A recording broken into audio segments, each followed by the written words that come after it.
When a silent majority allows their nation to lose its common sense, that nation is lost, and you are allowing them to take your country away from you.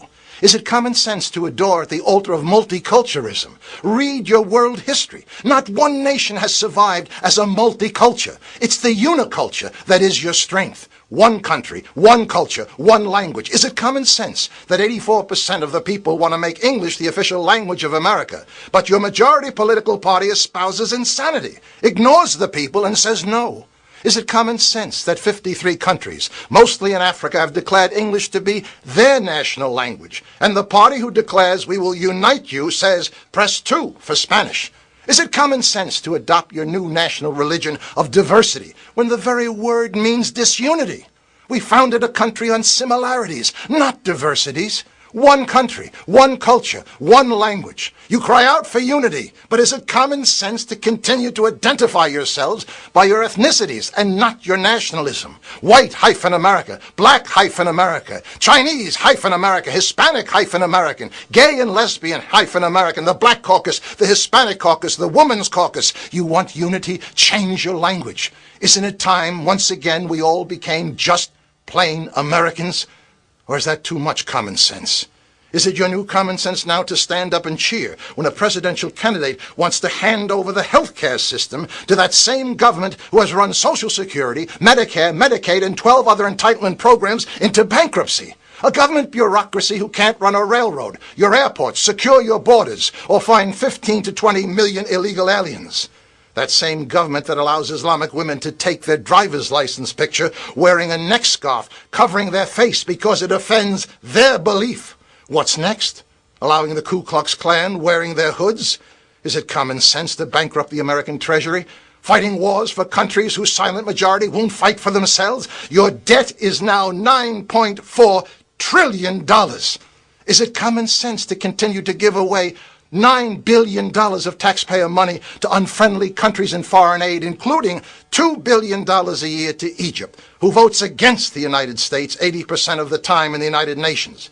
All this while your own inner cities crumble. 40% of your high school graduates can only read or write at a 4th grade level. You have to import people from China and India for your high-tech industry because you haven't got enough smart people in America.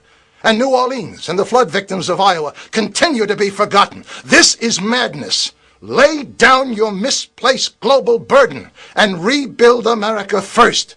You can't support the world while neglecting your own country. Are you unifying the country with common sense when both of your presidential candidates cry out, we must show compassion for the 15 to 20 million invaders from south of your border?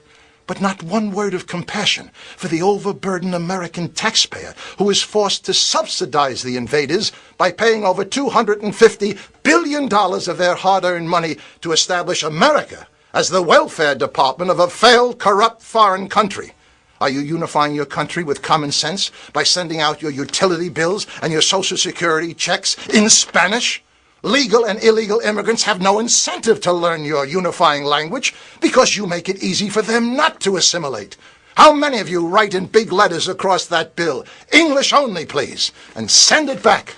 Stop bending over backwards to accommodate every other culture but your own.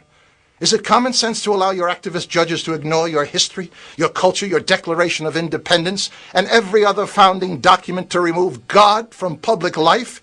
And endowed by their creator with certain inalienable rights, their creator, not the ACLU, not the will of the atheist, or the anti-Americans that sit on the Ninth Circuit Court of Appeals in San Francisco. Separation of church and state, yes. Separation of God from public life, never intended by your founding fathers. Is it common sense that the very political party who claims to be the party of the people and shouts, we will bring change, consistently stops all common sense legislation to secure your borders, establish workplace verification, and stop taxpayer money for illegals? They call themselves progressive global thinkers. We had another word for them in 1776. We called them traitors. This happened all once before. 232 years ago, it led to revolution and thousands of dead in the streets. It will happen again unless you take back America now. Join the grassroots movement of the Second American Revolution, not of guns and violence, but pressure, pressure, pressure on your none-representing representatives who created these problems in the first place. This is the most important phone number in your democracy, the Congressional Switchboard. Pick up your phone every day, every hour if need be, and call your representatives and tell them in no uncertain language to listen to the silent majority or else be thrown out on their hindquarters. It's toll-free, and your taxes pay for it. Would you stand by and watch your family perish when you have the power to save them? Of course not. Then why are you doing that to your own country? 1-866-340-9281. Perhaps you allow all this destructive, uncommon sense out of a distorted notion of tolerance. Remember what Aristotle said, tolerance is the last virtue of a dying society. You are tolerating the behavior that is destroying you. This wine was once rich, highly desired and admired, but when you dilute it with enough water, it stops being anything. Take back America now. Choose to be part of the Second American Revolution. Pressure, pressure, pressure. No presidential candidate, no political party can save you now. Only an aroused citizenry will turn this uncommon sense around. And he or she who does nothing now is helping them to destroy America. My name is Thomas Paine, and I approve of this message. I only hope to God you will too.